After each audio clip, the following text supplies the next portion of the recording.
Bienvenue dans Briques de Rules, le podcast immobilier sans langue de bois. Je suis Henri de l'agence immobilière Briques et je vous invite à découvrir nos aventures et celles de tous nos clients à travers notre quotidien. Vous saurez tout sur nos victoires, nos moments de doute et tout ce que nous vivons jour après jour en réalisant des centaines de projets de vie. Pour cette première saison, je vous propose d'apprendre à mieux nous connaître en découvrant nos parcours, notre fonctionnement et notre vision de l'immobilier. On se retrouve donc tout de suite pour un nouvel épisode. N'oubliez pas de nous mettre 5 étoiles si ça vous a plu. Laissez-nous également votre avis et en attendant, installez-vous confortablement et bonne écoute. Hello à tous, je suis Henri, un des 3 associés fondateurs de Briques, l'agence immobilière.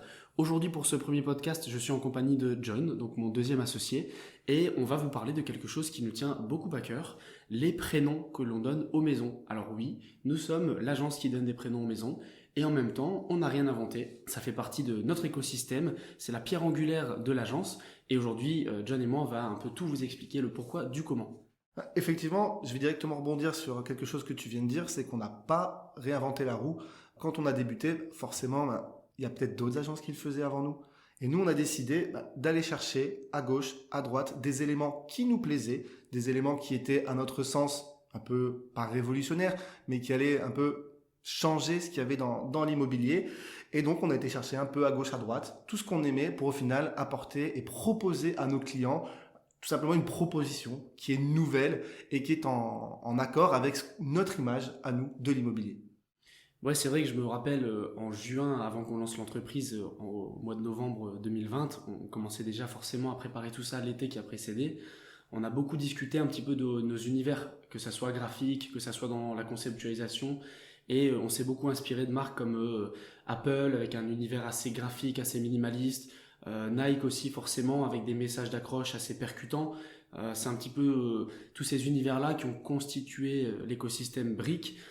Et en parallèle, les prénoms sont venus assez naturellement. Parce qu'en fait, il y a beaucoup de marques qui donnent des noms à leurs produits. En fait, ça permet vraiment d'amener une dimension qui est humaine et qui est vraiment à l'opposé de l'image qu'on peut avoir de l'agence immobilière traditionnelle, où les maisons ont des références, où finalement on considère souvent l'agent immobilier comme un simple ouvreur de porte, quelqu'un qui gagne beaucoup d'argent en ne faisant pas grand-chose.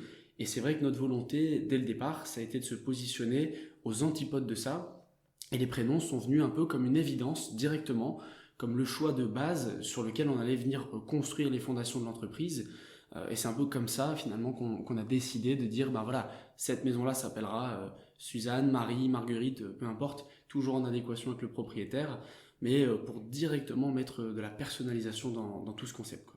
Ouais, et ça me fait rappeler aussi que du coup, quand on est parti de zéro, c'est compliqué de savoir vers quoi se diriger. Et je pense, le point principal, c'était qu'on ne savait peut-être pas ce qu'on voulait, mais en tout cas, on savait ce qu'on voulait pas. Et ça, c'est quelque chose qu'on a fait rapidement, et je pense que toutes les entreprises devraient le faire quand ils se créent. C'est du benchmark. Donc, on va analyser un petit peu ce que fait la concurrence et tout ça. Et nous, en le faisant, il y a 2 éléments qu'on a remarqués, qui ressortaient assez fortement, qui faisaient en sorte que toutes les agences se ressemblaient. Premièrement, c'était qu'elles avaient des photos qui se ressemblaient un peu toutes, mais ça, ce sera, je pense, l'objet d'une discussion d'un futur podcast. Et deuxièmement, c'était les références. Peu importe le site sur lequel on se rendait, on voyait que toutes les agences donnaient une référence qui était un code 248, 732, quelque chose comme ça. Et en fait, c'est malheureux parce que quand on se rend compte, les maisons, on n'en achète pas tous les jours. On en achète quoi? 2, peut-être 3, 4 si on a de la chance dans sa vie. Et en fait, malheureusement, il y a ce côté un peu... pas assez humain, c'est un peu déshumanisé que le fait de donner un peu juste une référence. Alors qu'avec un prénom, qui est forcément ici toujours réfléchi, en accord avec le propriétaire, avec la maison et ainsi de suite, on arrive à proposer quelque chose qui est différent et qui est en accord et qui va avant tout, parce que ça c'est une de nos plus grosses valeurs, remettre l'humain au milieu de la transaction immobilière. Ouais, c'est clair, c'est vrai que, quand on s'est lancé, je me rappelle très bien, notre entourage, nos parents, famille, amis nous ont dit, mais les gars, pourquoi vous allez créer une agence immobilière alors qu'il y en a déjà 50 dans votre secteur en concurrence et tout le monde fait la même chose et finalement, quelle sera votre plus-value? Et c'est vrai que ça a été la question de départ, de se dire quelle sera notre plus-value. Alors oui, tout le monde dit on est l'agence humaine, etc. C'est très facile de se revendiquer humain. Maintenant, on s'est posé la question comment être à la fois différent et avoir cette promesse de remettre l'humain réellement au cœur du processus d'achat et que ça soit pas juste une parole en l'air en fait, hein. Le prénom, il fait partie de cette stratégie global marketing. On a voulu avoir une approche très personnalisée des maisons. Donc en gros, toutes les publicités, elles sont étudiées. On a vraiment l'équipe marketing ici qui fait des publicités sur mesure pour chacun des biens qu'on vient commercialiser. Le point de départ de ça, c'est effectivement le prénom, hein, comme tu l'as expliqué. C'est toujours choisi avec le propriétaire. Il y a toujours du vécu dans une maison. Donc, allez, je peux prendre un exemple assez concret. La toute première qu'on a eue, c'est Auguste. Les premiers clients qui nous ont fait confiance, ils n'avaient pas tout à fait compris le principe. On leur a parlé de prénom, ils ont dit bon, on va l'appeler la maison des chats. C'était des gens d'un certain âge, passionnés de chats, il y en avait 5-6 dans la maison.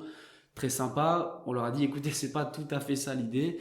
Et en fait, en discutant avec eux, et c'est là tout l'intérêt du prénom, c'est qu'on a pu créer un vrai lien avec les propriétaires. Et en fait, en discutant avec le monsieur, on se rend compte que de son loisir, il est peintre, impressionniste, passionné de Auguste Renoir notamment, et on s'est dit bah tiens, il y avait des peintures de ce monsieur partout dans la maison, appelons-la Auguste. C'est déjà une belle référence pour le propriétaire, pour la maison, ça crée un lien avec lui, on s'est intéressé réellement à son projet de vie, et c'est finalement ça, tout l'intérêt de notre stratégie qui est à la fois marketing et qui se veut humaine comme on le revendique et comme on le prouve, puisque chaque projet a un réel intérêt pour nous.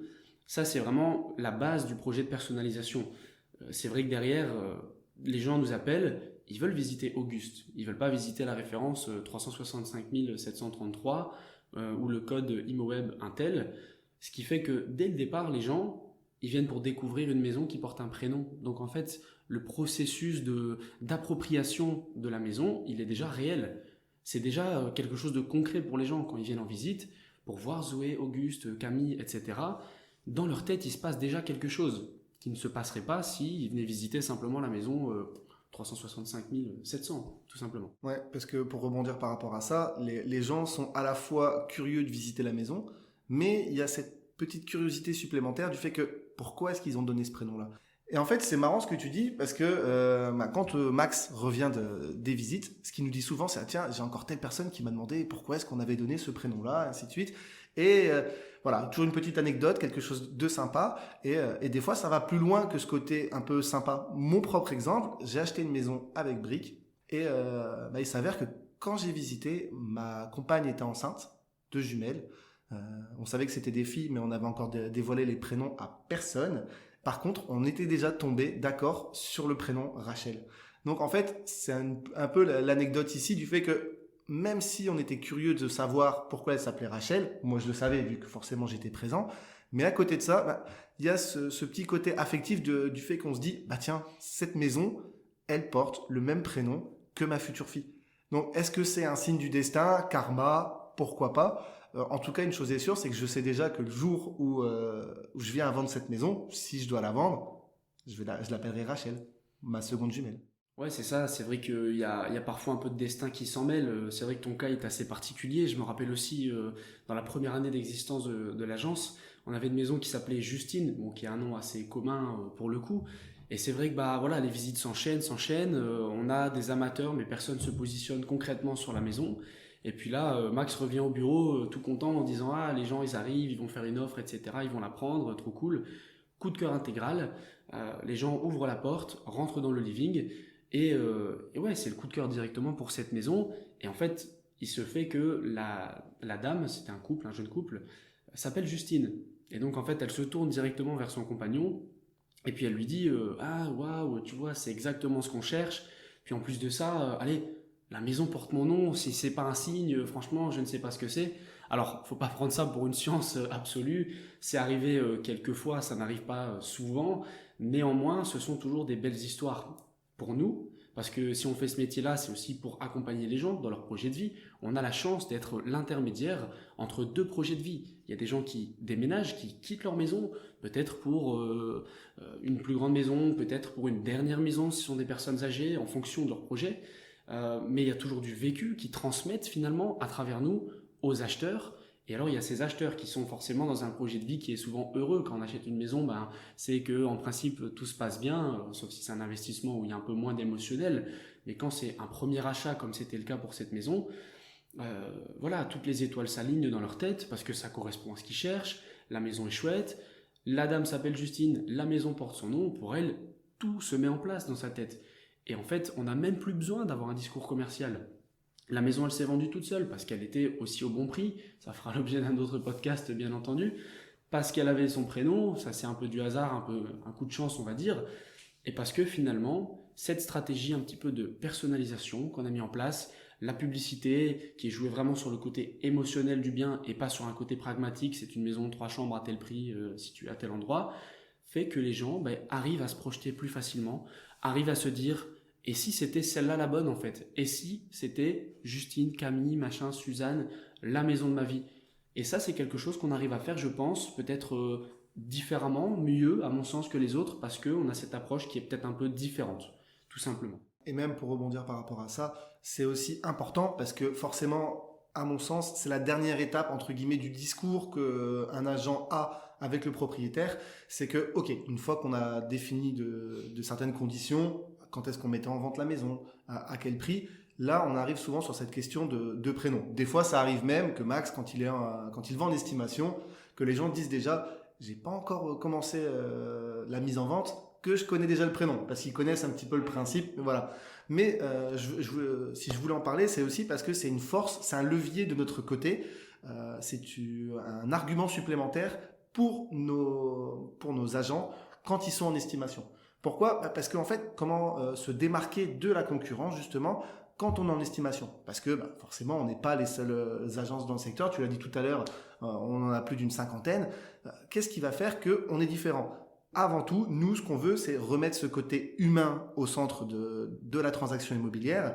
Et ici, ce côté prénom, voilà, on est une des seules agences qui prend le temps, en estimation, de comprendre l'histoire de la maison et des propriétaires. Pourquoi est-ce qu'ils s'en séparent? Voilà. Et même juste pour rebondir par rapport à ça, il y a des fois où, juste en discutant, les gens se rendent compte que, en fait, leur projet, c'est peut-être plus de vendre que de louer, mettre en location leur maison. Mais bref. Voilà, moi je trouve que c'est quelque chose qui est important et on a de très bons retours par rapport à ça quand nos agents sont en estimation. C'est vrai que allez, tous nos agents, on travaille quasiment qu'avec des indépendants qui sont agréés par l'IPI, c'est très important pour nous. Ça fait sens parce que, voilà, encore une fois, on veut se positionner aux antipodes de cet agent immobilier qu'on n'aime pas, là, qui ouvre les portes, qui essaie de vendre un chat dans un sac, qui pense qu'à sa commission, etc. Nous, on est là pas pour faire de la quantité, pour faire de la qualité. C'est-à-dire que nos agents sont formés au-delà de l'IPI par nous en interne. On a la Brick Academy qui nous permet en fait d'avoir vraiment un suivi mensuel avec chacun de nos agents individuels et collectifs pour remettre en place le discours, être certain que la vision Brick, l'ADN est transmise à travers chacun de nos agents puisque c'est un peu nos porte-paroles à l'échelle locale. Et en fait, ce que je veux dire par là, c'est que chacun de nos agents en estimation, il passe au minimum 1 heure sur place. Dans l'absolu, il y a toujours 2 rendez-vous. Il y a le premier, ils font le tour de la maison, bien entendu, comme n'importe quel agent. Il prend un maximum d'informations. Et après, comme tu l'as souligné, l'agent il s'installe à table avec le client, le potentiel client. Et en fait, il fait le point sur le projet. Expliquez-moi cette maison, qu'est-ce qui s'est passé, qu'est-ce que vous avez vécu, les bons moments, etc. On s'imprègne déjà de l'atmosphère ambiante de la maison pour pouvoir derrière la retranscrire au mieux au potentiel visiteur. Ça peut paraître anodin, parce qu'encore une fois, le prénom il s'inscrit dans toute cette logique. Ça peut paraître bête dit comme ça, de prendre du temps avec les gens, etc. Sauf qu'en fait, ça a de l'importance pour eux. Parce qu'on l'a dit au tout début du podcast, on vend rarement plus d'1 ou 2 maisons dans une vie, sauf si on est un très gros investisseur. Mais alors encore une fois, il n'y a pas cette notion émotionnelle. Mais monsieur, madame, tout le monde, qui a vécu depuis 10 ans dans sa maison, qui a peut-être eu un deuxième, un troisième enfant, qui a besoin d'agrandir les pièces, c'est pas possible chez lui. Il vend sa maison pour en acheter une autre. Et ben en fait, c'est con ce que je vais dire, mais tous ces enfants ont grandi, sont nés dans cette maison. Sur les chambranles des portes, il y a les petits traits au crayon où on voit que le fils ou la fille a grandi, fait maintenant 1m40, 1m50 et ainsi de suite. C'est difficile d'accepter le fait de se séparer d'un bien dans lequel on a vécu tant de bons moments. Et ça, en fait, l'agent, il est là pour vraiment accompagner tout ce processus émotionnel, cette charge émotionnelle. Et le fait qu'on prenne le temps de discuter avec les gens, qu'on s'intéresse réellement à leur projet, eh bien, ça nous donne une longueur d'avance par rapport aux autres. On est d'accord, ça devrait être comme ça pour n'importe quel agent immobilier. Alors, c'est notre chance, c'est peut-être pas le cas aujourd'hui, parce qu'il y a peut-être des notions commerciales, il y a peut-être, voilà, j'en sais rien. Nous, c'est vraiment la manière dont on a envie de le faire.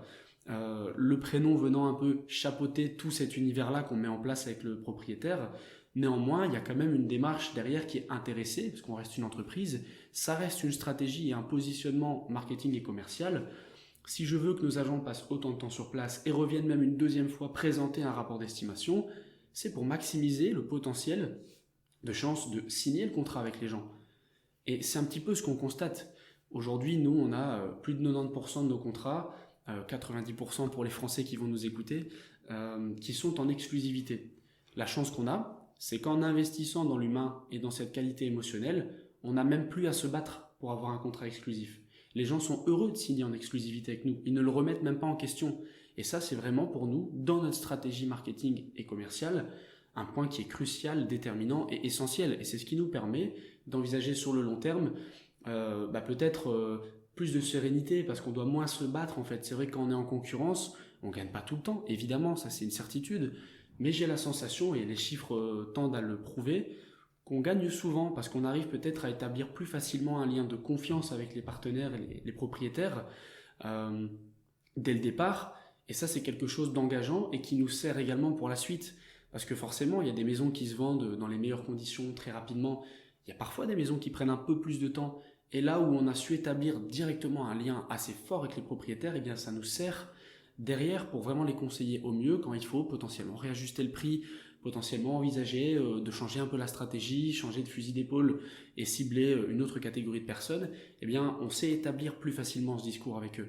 Et encore une fois, là où par exemple donner un prénom à une maison peut paraître bête de prime abord, eh bien en fait c'est ce point d'entrée de toute une stratégie qui a été pensée derrière et qui fait sens quand on aligne un petit peu chacun des détails et quand on voit les points positifs que ça nous apporte tout au long de la transaction, que ça soit de l'estimation jusqu'à l'acte chez le notaire en fait. Parce que même le notaire, c'est vrai qu'on n'en a pas encore parlé, mais les notaires forcément ça les a un peu choqués au début qu'on donne des prénoms aux maisons.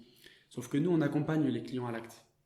On est des rares agences à le faire, d'ailleurs ça aussi je ne le comprends pas, mais c'est comme ça. Nous on adore, c'est le moment, dans 99% des cas, c'est le moment heureux où tout se passe bien et les gens se serrent la main et c'est super chouette quoi. Et les notaires maintenant, quand on arrive, c'est bon alors c'est quoi le prénom de celle-ci? Et donc ça c'est cool aussi, parce que pareil, ça crée toujours une relation, ça crée une discussion, et dans notre métier, c'est la discussion qui crée le business. Donc tout ça est intéressant en fait, c'est vraiment un bassin pour nous de travail qui permet des discussions sans fin. On ne peut plus aller nulle part, nous, boire un verre, aller au restaurant sans que quelqu'un nous parle des prénoms des maisons et nous pose des questions et pourquoi vous avez décidé de l'appeler Juliette et pourquoi pas un tel et machin. Alors forcément, on doit expliquer tout le temps les histoires. Les gens sont passionnés par ces histoires et ça, c'est super cool pour nous parce qu'on a vraiment réussi à dépasser ce stade de l'agence immobilière que les gens n'aiment pas trop de prime abord et au contraire à ce qu'on crée une communauté de gens qui viennent vers nous parce qu'ils sont intéressés par les histoires qu'on a à leur raconter. Et tout ça, encore une fois, s'inscrit dans cette logique de business. C'est pas gratuit de donner les prénoms maison, c'est pas juste on s'est dit tiens on va se faire un kiff, on va donner un prénom puis ça va être marrant. Non, il y avait une vraie logique derrière. Il y a des fois où les propriétaires n'ont peut-être pas spécialement toujours des idées de prénoms. Et c'est là aussi, nous, de ce côté-là, on peut les aider et les accompagner dans ce choix, même si ça reste symbolique. Mais j'ai par exemple ici un cas en tête d'une maison qu'on a vendue 2 fois, qui s'appelle Marcus. Et en fait, c'est une personne qui était déjà d'un certain âge. Je ne vais pas dire qu'il ne comprenait pas ce principe de prénom, mais qui était pas spécialement, qui n'avait pas spécialement d'idées. Et c'est là-dessus qu'on l'a aidé en se disant, voilà, qu'est-ce qui caractérise véritablement cette maison. Au final, on est tombé sur le prénom de la rue, le nom de la rue, pardon. C'était rue de l'Agriculture. On s'est dit agriculture, il y a moyen de trouver quelque chose de sympa avec. Donc du coup, on a réfléchi à différentes variétés de céréales. On est tombé sur le blé, sur le maïs, sur l'avoine. On s'est dit, l'avoine, Marc Lavoine, allez, pourquoi pas Marcus. Et donc, c'est comme ça qu'on est tombé sur le prénom. L'histoire donc du prénom ici est liée peut-être un peu plus à son quartier, mais en soi, une maison est toujours liée à son quartier également. Et quand on a eu la chance de la revendre, cette maison, là, c'est peut-être un peu plus marrant de notre côté, mais parce qu'on n'allait pas redonner le même prénom, forcément, vu que, ok, la maison est restée la même, mais l'histoire que le propriétaire a eue à l'intérieur était différente. Donc, il a fait mieux que Marcus, il a fait mieux que Marc Lavoine. Donc, il bat l'avoine, donc on l'a appelé Daniel. Ouais, c'est vrai qu'on a aussi cette dimension un peu sans prise de tête. Alors, c'est intéressant ce que tu dis parce que c'est vrai que tout le monde n'adhère pas à ce principe de prénom. Il y a des gens, ça ne les touche pas parce qu'émotionnellement, ils sont pas forcément liés à cette maison. Là, en l'occurrence, ce monsieur n'y avait pas mis les pieds depuis quelques années. Donc, il n'y avait pas cette notion de oui, je vais donner un prénom, c'est cool, etc. Et c'est cool, en fait, parce que ça ne peut pas plaire à tout le monde. C'est pas grave, c'est pas grave.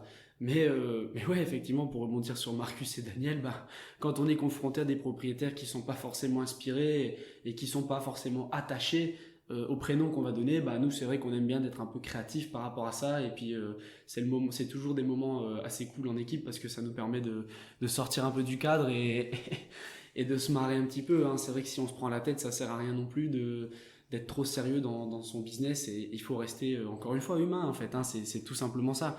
On est qui on est, je veux dire, on est des jeunes, on est moderne dans l'approche, on est sans prise de tête, on est simple et ça doit se ressentir. Donc c'est vrai que parfois les prénoms bah, sont pas tout le temps recherchés, néanmoins c'est toujours l'occasion d'en rigoler et au final ça nous a plutôt bien réussi, hein. C'est ça. Et au final, je pense que au-delà de tout cet aspect marketing ou autre, le fait de donner des prénoms aux maisons, ça reflète tout simplement qui on est nous. Parce que comme tu viens de le dire, on est jeune, on est motivé, on est dynamique, on a envie de mettre un coup de pied dans la fourmilière immobilière qui nécessitait, à notre sens, un bon gros vent de modernité. Mais à côté de ça, oui, c'est nous, on est transparent, on est qui on est. Ça, c'est une de nos forces qui, je pense, est reflétée au travers de ce prénom. Mais quand vous nous voyez faire la vidéo de présentation en disant bonjour, aujourd'hui on va découvrir un tel, aujourd'hui on va découvrir telle maison ou tel appartement, quand vous faites la visite après, parce que vous avez vu la vidéo, le prénom, ça vous a plu, ainsi de suite, que vous dites ok, ça peut m'intéresser, je suis sur place, l'agent qui est derrière, il est exactement le même. Et ça, c'est aussi une des promesses, c'est qu'on voulait remettre l'humain au milieu de la transaction immobilière, mais également du contact client. On ne se rend pas assez compte. Il y a trop de fois où, en fait, quand on visite, on voit que l'agent, il n'a pas envie. Peut-être, c'est pas de sa faute, il y a la 15e visite. Mais on sent que, voilà, c'est une maison comme une autre. Alors que nous, on est là, ben non, non, nous, c'est pas une maison comme une autre. Nous, c'est Justine. Nous, c'est Théo. Nous, c'est un tel. Et ça permet, dans tous les cas, de se rattacher à qui on est de base. Je pense que ça, c'est peut-être le plus, à mon sens, le plus important de cette histoire. Bah oui, c'est un petit peu ce que je soulignais au début. L'agent immobilier, c'est le vecteur de transmission entre un propriétaire qui quitte un projet pour en lancer un autre et des acquéreurs qui se lancent dans un nouveau projet. C'est vraiment important parce on est à la maîtrise du cadre en fait, hein. Une maison, elle va se vendre toute seule si elle est au bon prix. Il n'y a pas besoin d'un agent immobilier pour le vendre. C'est toujours ce qu'on dit à nos clients et d'ailleurs ça les étonne. Ah bon? Bah, et vous êtes là à essayer de me vendre un contrat pour vendre ma maison, mais vous me dites que si je la mets au bon prix, elle va se vendre toute seule. Oui, et vous avez raison, et je le certifie. La seule différence que nous on va apporter, c'est surtout l'aspect du cadre en fait, hein. C'est l'administratif, c'est la maîtrise juridique, c'est faire en sorte que tout se passe sereinement du début à la fin et que tout soit maîtrisé. Et c'est pour ça qu'il y a un gros bagage technique qui est emmagasiné par nos agents. Et c'est pour ça que chez Brick, on a une synergie entre l'agent qui est forcément formé à faire ce qu'il doit faire, le marketing qui s'occupe de mettre en avant les biens, de mettre en avant les agents pour leur ramener aussi plus de contrats, et l'équipe back-office qui est vraiment juridique administrative, qui rédige les compromis, qui est en relation avec les notaires pour s'assurer qu'on n'ait rien oublié. Il y a tellement de possibilités de rater son projet immobilier parce qu'il manquait un document, parce qu'on ne se rendait pas compte qu'il y avait une servitude, qu'il y avait quelque chose un droit de préemption de la commune pour racheter la maison. En fait, on ne se rend pas compte de toutes les possibilités de foirer son projet. Et ça, c'est le boulot de l'agent. C'est pas de la vendre la maison. Elle va se vendre toute seule, la maison. Donc ça, c'est vraiment... c'est primordial, hein, pour nous, comme tu le disais. Maintenant, moi, je pense à autre chose, et c'est aussi pour ça qu'on a décidé de faire de l'immobilier, parce qu'encore une fois, il y a cette dimension émotionnelle qui est prenante. Je me rappelle d'une histoire qu'on a vécue il y a un peu plus d'un an. La maison s'appelait Chloé, je ne sais pas si tu t'en souviens. Bien sûr, ouais. Bien sûr. Et c'est vrai que ça nous a mis un sacré coup au moral, parce que c'est une histoire qu'on ne pensait pas vivre, en fait. En si peu de temps, ça ne fait que 3 ans que Brick existe. Cette histoire-là date déjà d'il y a plus d'un an. Et ben, je pensais pas, moi, être confronté à un gros bagage émotionnel comme ça en si peu de temps. Donc, pour remettre un peu dans le contexte, on a des connaissances, hein, ce sont des propriétaires qu'on connaît un petit peu. Ils nous appellent, bah tiens, c'est le cas classique que j'expliquais tout à l'heure, la maison devient trop petite avec les enfants, ils veulent acheter plus grand, très bien, on met en vente leur maison, tout se passe bien. Et puis en fait, On a une visite directement, 2-3 jours après, mais pas d'autres leads. Donc c'est-à-dire, ok, on se donne toujours à fond sur les visites, mais c'est vrai que là, il n'y en a qu'une. Ça reste un début de mise en vente, mais malgré tout, voilà, on va faire en sorte que ce soit peut-être la bonne. Donc Max, motivé, il se rend chez Chloé. Les gens ouvrent la porte, comme à son habitude, il dit alors, première impression, qu'est-ce que vous en pensez? Puis il est là, en fait, les gens le coupent immédiatement. Puis la dame lui dit je peux vous demander pourquoi Chloé? Donc Max, un peu mal à l'aise, il explique qu'en fait, lui-même ne le sait pas, parce qu'à la base, la maison devait s'appeler Walt, parce qu'en fait, ils ont 2 enfants fans de Disney, assez simplement, et ils voulaient l'appeler Walt, voilà. Et le jour des photos, finalement, ils nous disent en fait, on va pas l'appeler Walt, on va l'appeler Chloé. Donc Max dit ah ouais, ok, c'est cool, pourquoi? Et en fait, ils restent un peu nébuleux, ils veulent pas trop rentrer dans le détail. Donc bah voilà, forcément, Max, par respect aussi pour leur intimité, il pose pas plus de questions, il creuse pas. Je reviens sur la visite. Cette dame, elle insiste, Chloé, pourquoi, etc. C'est vachement important pour nous. Max dit écoutez, je ne sais pas, c'est un peu nébuleux, ils n'ont pas trop voulu rentrer dans le détail. Et en fait, cette dame se livre à Max immédiatement. Donc elle fond en larmes et elle explique qu'en fait, ils n'ont pas d'enfants, c'est des gens d'une quarantaine d'années, et que malheureusement, ils ont perdu un enfant qui était à naître et qui allait devoir s'appeler Chloé en fait. Donc cette dame, forcément, elle se dit cette maison répond à tous les critères qu'on cherche. Dès l'ouverture de porte, c'était un coup de cœur intégral. Et elle se dit je suis occupé de me matrixer complètement parce que cette maison s'appelle Chloé et que la fille que je devais avoir allait s'appeler Chloé, quoi. Forcément, ça fait 10 secondes qu'ils sont dans la maison. Max, il se décompose un peu. Faut reprendre ses esprits quand même pour faire visiter le reste de la maison. Parce que là, on est dans le hall d'entrée. C'est coup de cœur directement parce que c'est vrai qu'il était chouette. Malgré tout, il faut voir si tout le reste correspond. Donc bon, ils arrivent un petit peu à se remettre en route. Ils font le reste de la visite, tout se passe bien. Et finalement, ils achètent cette maison. Parce que voilà, le coup de cœur il était là et encore une fois les étoiles s'alignent, ils se disent ben c'est notre petite Chloé, c'est notre petite étoile qui nous a mis cette maison sur notre chemin. J'en ai des frissons là, rien que de me remettre dans le contexte de ce moment-là.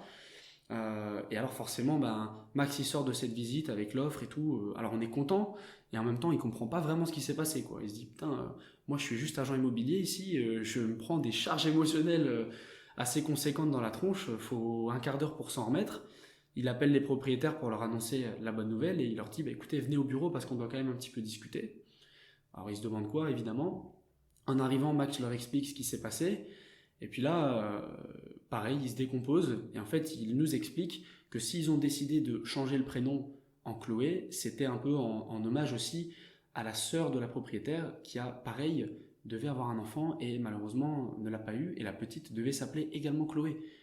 Puis là, tout le monde se regarde en chien de faïence et se dit mais attends, qu'est-ce qui se passe ici quoi? Sacrée coïncidence. Ouais, même pas, c'est même pas une coïncidence. À ce moment-là, c'est du destin. Je ne sais même pas comment il faut appeler ça. Néanmoins, c'est là où on prend conscience réellement de l'importance qu'a un agent immobilier, justement dans la gestion de cette charge émotionnelle.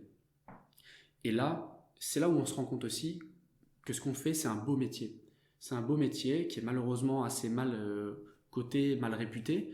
Mais c'est là tout le challenge de Brick. C'est vraiment d'essayer de se repositionner et de repositionner surtout l'agent immobilier dans l'échelle de valeur des gens et de faire prendre conscience aux gens que oui, ça peut être un beau métier quand c'est bien amené, quand c'est bien réalisé.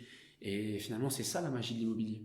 Ouais, parce que pour moi, un agent... Déjà, merci d'avoir repartagé cette anecdote. Parce que c'est vrai que je me rappelle très bien de la vente Chloé. C'est vrai que c'était difficile pour tout le monde. Qu'on soit proche ou moins proche de la transaction. Moi qui gère principalement ici tout ce qui est partie réseaux sociaux et communication, c'est vrai que même moi, ayant été moins en contact avec les propriétaires, c'est vrai que ça nous a touchés.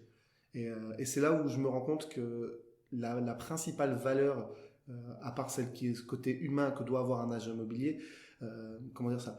Pour moi, un agent immobilier, en gros, c'est quelqu'un qui va transmettre. C'est quelqu'un qui va faire la passation un peu comme le notaire d'une certaine manière. C'est pour ça qu'on est également liés, mais entre deux histoires. On a une très belle histoire, on a une autre très belle histoire qui est sur le point de s'écrire simplement, qui en est qu'au début. Et nous, c'est faire le pont, c'est faire le lien entre les deux.